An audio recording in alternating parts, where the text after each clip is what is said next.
Rusty and the lazy diesel.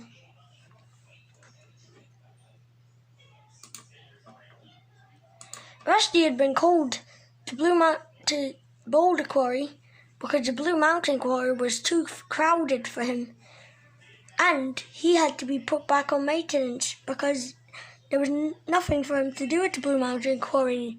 He was happy to be back on maintenance, but not to see an old friend of his. Oh, hello, Fred. Oh, hey, Rusty. Been a while, hasn't it? Have you actually been doing your work?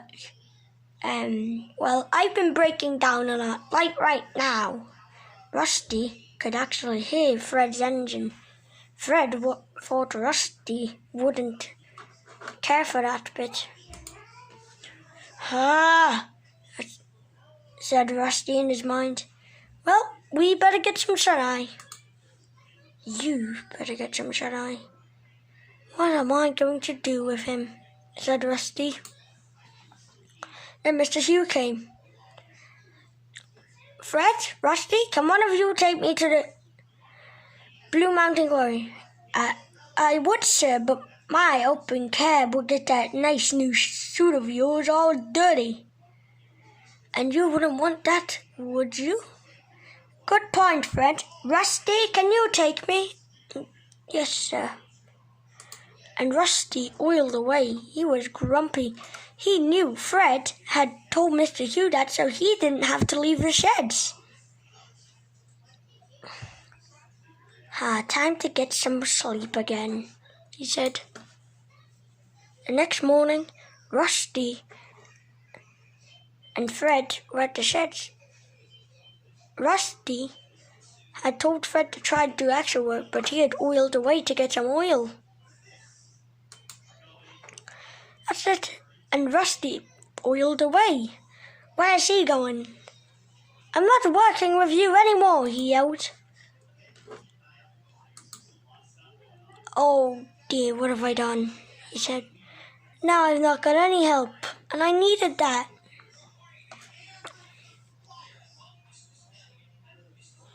So Rusty oiled to the nearest station.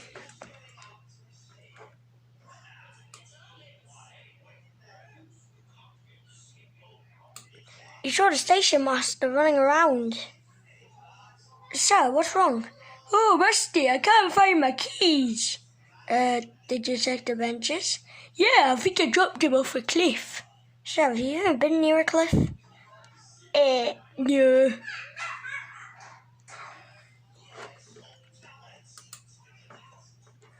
Rusty set off again. But before he could, Fred rolled in. Oh, Rusty, I'm sorry for being so lazy and making you do all of my and your work. I still don't forgive you, and you can understand that, right? Yes. Rusty then oiled away. He paired up past to the fire duct, but there was a problem. Because he didn't get to his work because of Fred, and Fred hadn't got to that piece of track yet, he rolled off it and hung over the edge. Oh no, the track was broken, he said. The station master ran up to Fred. Rusty's hanging off the cliff, you got to help him. Right away, sir. And Fred raced off.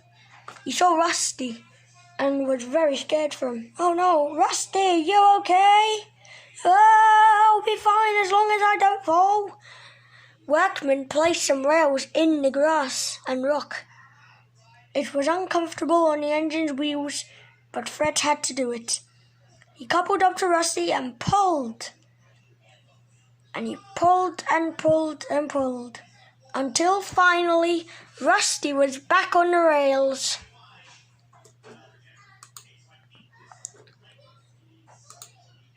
Mr. Hugh, the Fin Controller, or Mr. Percival, and the station master walked up.